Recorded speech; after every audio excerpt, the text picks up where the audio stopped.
The 2015 assault on the Carolinas. I have reviewed two different segments. The first segment was the climb and descent of Walnut Hollow, which comes about maybe 8 or 9 miles after the start of the assault. It's a very violent climb, short, steep, but usually is a cause of a lot of angst with those riding in the event, simply because, again, it is a very difficult climb. The second part here is the descent of 178. This is comes probably about another, I'd say, 8 or 9 miles after the climb of Walnut Hollow. You do have about a 2.5 mile slight incline. I'd say 2 to 3% prior to this descent. And once you hit this descent, it is fast and furious. And here you see I'm thick and fast into the descent. I was just riding in a group of two others there, so there was three of us. I passed them. There's a group of three right in front of me, trying to make my way up to them. I am taking some risks here on the descent, crossing the double yellow line, but believe me, I am looking up the road and through the trees. You could still see through the trees. This was early spring, so the leaves weren't very plentiful on the trees, so I could still see through the trees. So don't write me any letters telling me I'm taking some stupid risks. I already know that. But in front of these three, there are two more, and that is the very front of the race. So what I'm focused on right now is getting back up to these three and then working together and closing down the gap to the front two. Again, I was looking for a good time. I had good fitness in 2015, so I wanted to make sure that I did my best overall as far as a time was concerned. And the only way that you can do that is do everything you can to stay in the lead pack. If you have the fitness and you can do that, then you're going to be rewarded at the end. If you don't have the fitness, then you're going to be left to just struggle for the day, if you will, if you're trying to get a good time. But bridging up here to these three, and now I'm going to sit in the draft a little bit. I remember I was working pretty hard on this descent, and again, we were moving pretty quick. I think looking back at my Strava data, looking over and seeing that over the complete descent, it was about 37 miles an hour average on the descent. So that's moving pretty good on a bike with this many curves in it. So this gentleman here, he's part of the Crankworx team. They had a pretty good showing. They probably had about maybe 6 or 7 guys. Wes Dixon from Sycamore Cycles and Crankworx. They were working good together, and he definitely had a few guys in the front. I actually finished with Wes last year. I finished in a time of 3:12. I'm hoping for a sub 3:10 this year. What you just saw there, he gave a little flick of the elbow. That means time to do some work. So I got out of the saddle. The front two were within shouting distance, if you will. So got out of the saddle, put in a pretty hard effort, and got up to these two, and then I'm going to sit in and recover again.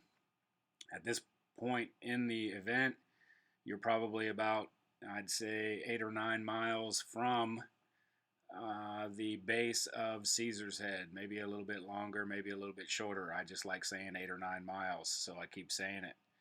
But I know what's coming as far as the climb is concerned.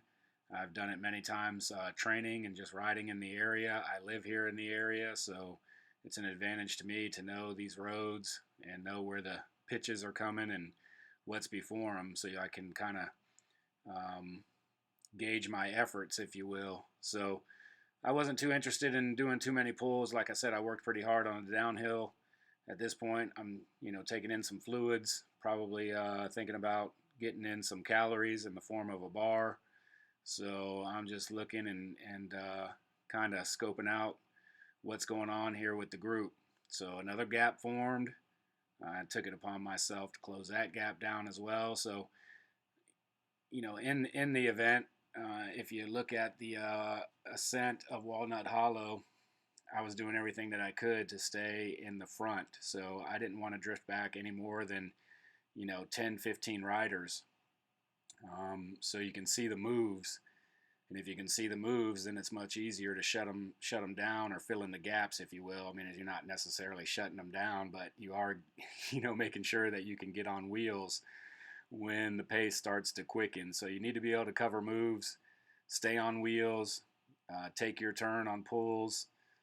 At the same time, trying to conserve energy. So there's a pretty large thought process going on as far as I'm concerned, personally, that I'm trying to figure out. How much work do I want to do? How much energy do I want to expend? And also making sure that I don't lose the wheels of the lead group here. So I was doing that pretty well. And again, this is my time right now to kind of sit back and sit on some wheels, regain my composure. Being a heavier rider, I weigh over 200 pounds. It's it takes me a lot of energy to get over these rollers and some of these sustained climbs. So I wanted to make sure again that I was going to be able to utilize the benefit of the group to help me and assist me to get to the bottom of Caesar's Head. And then once at the bottom of Caesar's Head, I accept that it's every man for himself. So I can't climb like some of the elite climbers climb, but I enjoy doing it, and I certainly put forth the best effort that I can. So here everybody's kind of back together. You can see again, the descent is probably maybe 3-4 miles. It happens pretty quickly, and now you have some rollers all the way to the base of Caesar's Head. So again, I'm just going to be sitting on wheels, making sure large gaps don't form, and conserving energy. I know here that I'm probably taking on some calories, and in the form of eating a bar, and so is everybody else. It's kind of a lull in the action, if you will. So checking my watch, looking at the overall time, we were making pretty good time.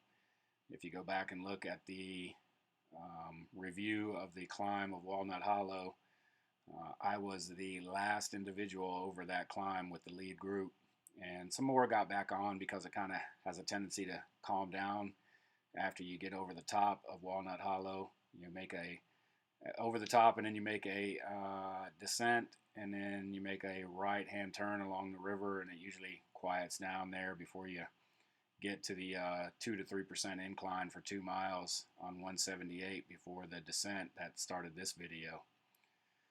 So again, very nice event. I always make it a point to try and do this event. It's a good training ride.